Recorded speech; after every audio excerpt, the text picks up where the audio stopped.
And for more on that, we're joined now by Ohio journalist Jordan Miller. Jordan, you have been on top of this one since the beginning, and we really appreciate your expertise, he said. So thank you for joining us. Thank you for having me, Mitch. How are the residents holding up as another train derails in another part of the same state?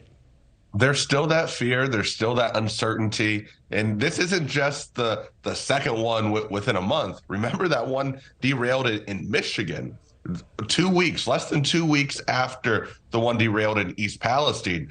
And this part of the country, they're filled with small towns. So one of their biggest concerns is, what if one of these trains derailed, caught fire in an area right off the tracks where houses are? Where it happened in East Palestine, it was perfect because it was in an open field where it derailed at.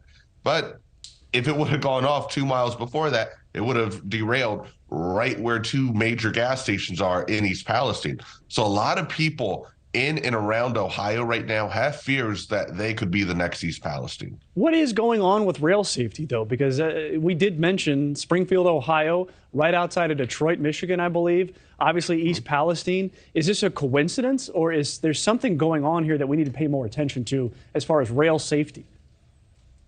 In the town halls that they've been having in Ohio with Aaron Brockovich and attorney Michael Watts, they say that there's a train derailment every 3 days. So they're saying that Norfolk Southern is actually just staying on course with their train derailments, which that's surprising to think about. But over 1,000 train derailments a year. Some are worse.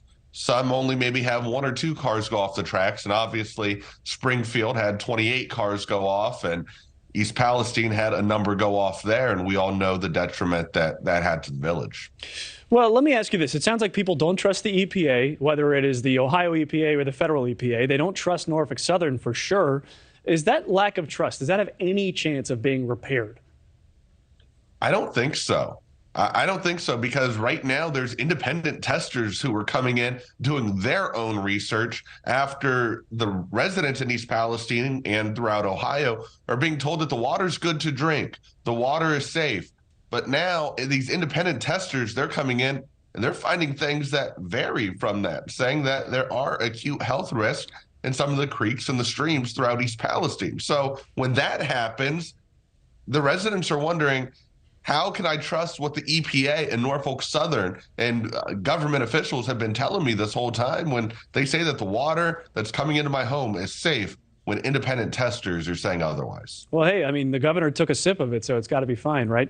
Let me move on, though. It sounds like residents, though, what they want is basically for their homes to be bought at the market rate that was before this crash, and they want, health care to be taken care of for as long as this stuff could possibly be in their systems, which is forever. Is that what they want? Am I wrong? Or is that kind of what they want? They want to be made whole, and they want to leave, and they want to have their health care taken care of in case some of these chemicals have impacted them later in life.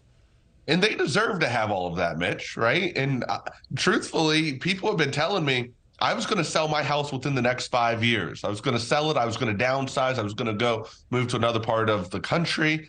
And they say, I know now I won't be able to do that because nobody's going to purchase my house.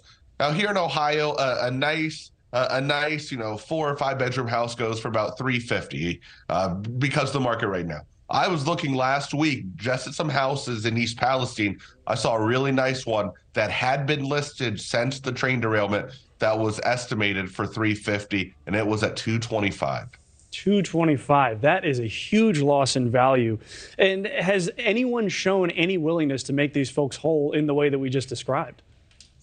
No, right now they're not doing that at all. They haven't they haven't talked to them about selling their homes. And truthfully, I believe it should be market value plus some before the train derailment. I know when we have new highways going in, a lot of the time the ODOT or whoever's buying these houses to move someone out so they can do what they need to do, they buy the houses at 125%. And I think East Palestine residents deserve that for the inconvenience. And a lot of these people, they've lived in East Palestine their whole lives, and they don't want to leave, but they feel as though they have no other choice.